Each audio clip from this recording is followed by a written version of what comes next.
The polished mahogany boardroom table gleamed beneath the soft, strategic lighting, reflecting the glassy façade of power that surrounded me. I moved efficiently, refilling water glasses and arranging notepads, every action a practiced choreography. Another quarterly meeting at Maxwell Industries, where I had quietly inhabited the role of executive secretary for the past 18 months. They had no idea who I truly was. Black coffee, 2 sugars, James Maxwell commanded, his eyes glued to his phone, never once acknowledging my presence. At 45, he ran his father's company with the same disinterested superiority he likely wielded at home, exuding arrogance, unaware of the empire I now controlled. Right away, Mr. Maxwell, I replied, keeping my voice carefully neutral, though the words tasted of iron on my tongue. I am Victoria Chin, but to them, I am Miss Walker, the name I chose to wear for this charade. To them, I was just another invisible secretary, useful only when they needed something. They had no idea I owned 51% of their company. The board members filtered in, the clink of their luxury watches and the rustle of tailored suits marking their entrance. I knew each of them, knew their names, their vices, their dirty little secrets. 2 years spent studying them in silence, laying the groundwork for this very moment. Everyone settled? I asked, placing James's coffee in front of him. The quarterly reports are at your places. Bradley Thompson, the head of finance, barely spared me a glance. We'll need the usual confidentiality agreements before we begin. Already done, sir. I had signed more NDAs than I could count, all under false identities. The irony never failed to amuse me. I took my usual seat in the corner, my laptop poised to take minutes, but my mind was focused on something else. This meeting would be a turning point, though not in the way they expected. First quarter results are disappointing, James began, his frown deepening as he glanced at the spreadsheets. Revenues are down 12% from projections. The Asian markets are weaker than anticipated, Bradley offered, and the new product line is underperforming. I kept my mouth shut, but it wasn't easy. Perhaps if we adjusted our marketing approach based on the cultural preferences study, I suggested, my voice careful but firm. The room went still. Secretaries didn't speak in board meetings, they didn't make suggestions. James's laugh was condescending, dripping with arrogance. Did the secretary just offer business advice? Charles Wilson, the board's oldest member, chuckled heartily. Careful, Miss Walker, you wouldn't want to overexert yourself, thinking about things beyond your pay grade. A flush of heat crept up my neck, but it wasn't embarrassment, it was pure, unfiltered anger, the same anger that had fueled me to spend the past 5 years building my own tech company, then using its profits to methodically acquire Maxwell Industries stock through a labyrinth of shell companies. The same anger that had driven me to take this job and watch them slowly destroy what I'd invested in. My apologies, I muttered, lowering my eyes and returning to my notes. Let them laugh. Tomorrow, everything would change. The meeting dragged on, an endless parade of missed opportunities and misguided decisions. They ignored marketing's warnings about the product line, dismissed RDS suggestions for innovation, and brushed aside HR's concerns about employee retention. I documented every slight, every misstep, every arrogant dismissal, not in the official minutes, but in my private notes, evidence for later. One last item, James announced, bringing up the Sherman contract. My fingers froze over the keyboard. The Sherman contract, worth $100 million, was the make-or-break deal for Maxwell Industries. Tom's team has the proposal ready, Bradley said, eyes scanning his notes. Standard terms, aggressive pricing, we'll undercut the competition and lock them in for 5 years. I couldn't stay quiet. Not about this, sir, if I may. James slammed his palm on the table, cutting me off. Enough. What could you possibly know about the Sherman contract? Only that Sherman Industries specifically requested sustainability commitments in their RFP, I replied, my voice steady but measured, and that their CEO has made it clear they won't sign long-term contracts without environmental compliance guarantees. And how would you know that? Bradley sneered, clearly annoyed by the interruption. It was in their press release last month, and I've had conversations with their board members about it. I didn't even flinch at the lies I'd woven into the truth. James's gaze darkened. Press release or not, you're not paid to analyze contracts. You're paid to take notes and fetch coffee. Stick to your job. The other board members nodded in agreement, their faces a mix of disdain and amusement. They thought I was just another secretary, out of line, overstepping. If they had bothered to look a little closer, to question the story of Miss Walker. They would have learned the truth. I held degrees from MIT and Stanford. I built and sold 2 tech companies before turning 30. I had been featured in Forbes 40 under 40, but they never looked. They never questioned. A young Asian woman applying for a secretarial position, they didn't think twice. Their mistake.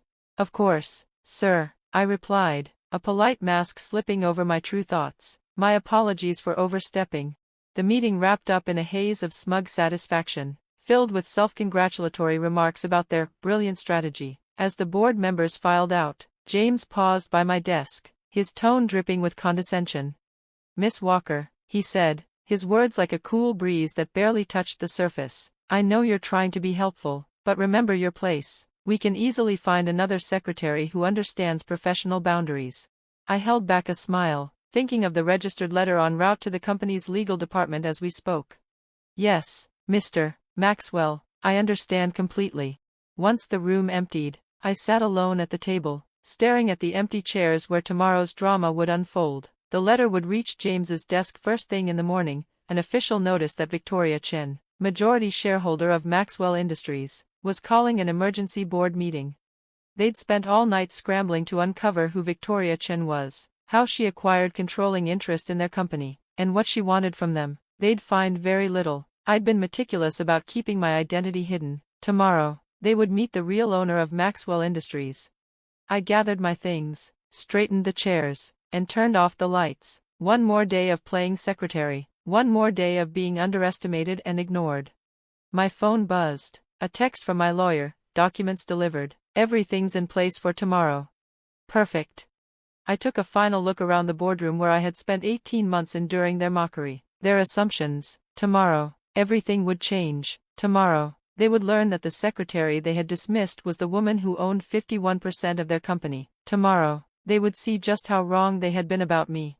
But for now, there was one more pot of coffee to brew, one more set of notes to file, one last day of invisible labor to complete. After all, a good secretary always finishes her work before moving on to bigger things. The next morning, I arrived early, not in my usual conservative secretary attire, but in a perfectly tailored Armani suit. The security guard did a double take but said nothing as I swiped my badge. The office buzzed with an undercurrent of tension. Legal teams huddled in corners, whispering urgently. Board members rushed between offices, faces drawn tight with concern. No one paid any attention to the secretary dressed in designer clothes. No one noticed me at all.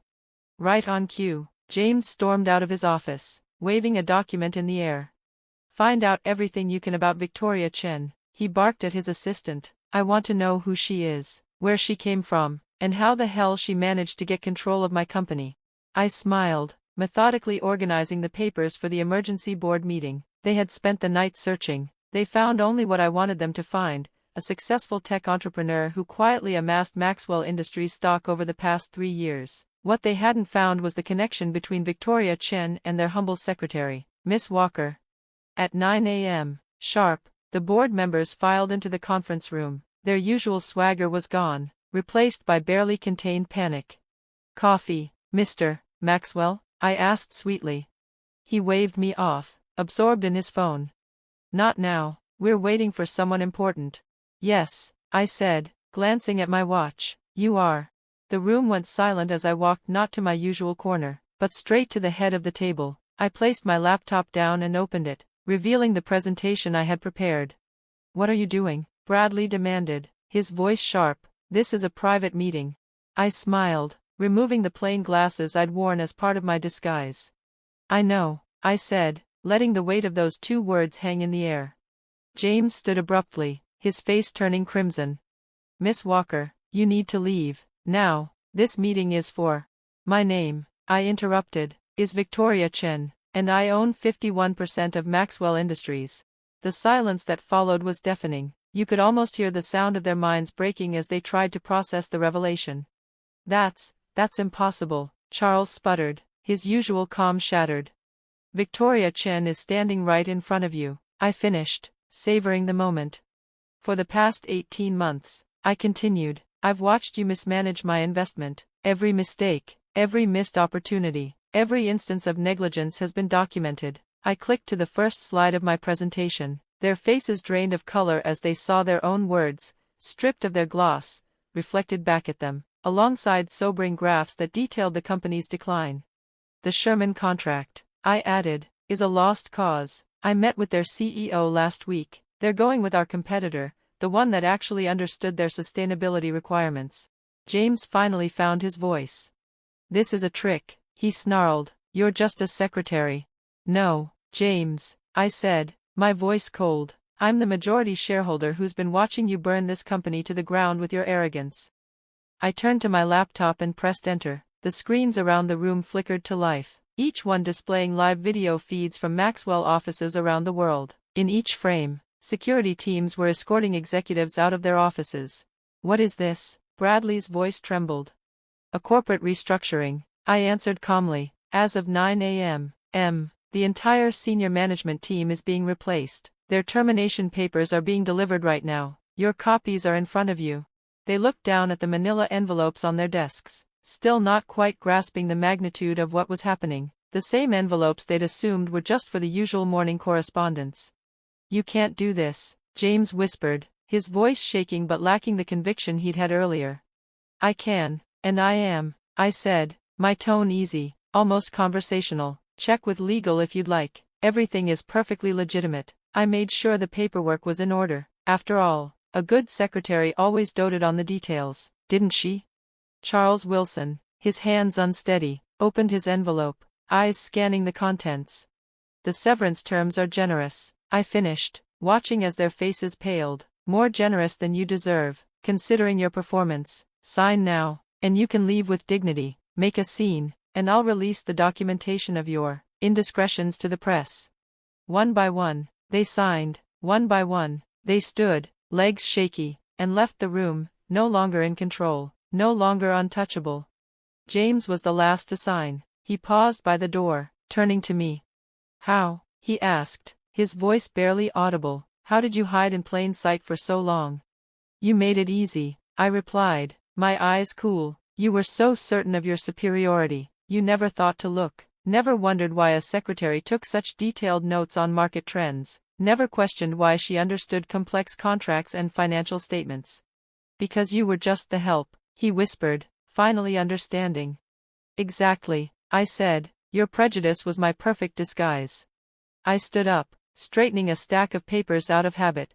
Goodbye, James. Try not to underestimate the next secretary you work for, assuming anyone hires you after this.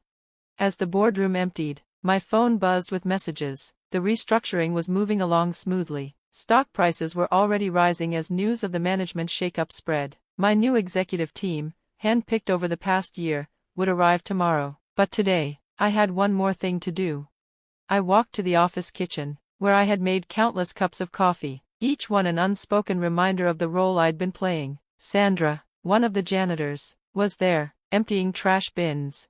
Miss Walker, she said, then hesitated, a smile tugging at the corner of her lips. I guess I should call you Miss Chen now.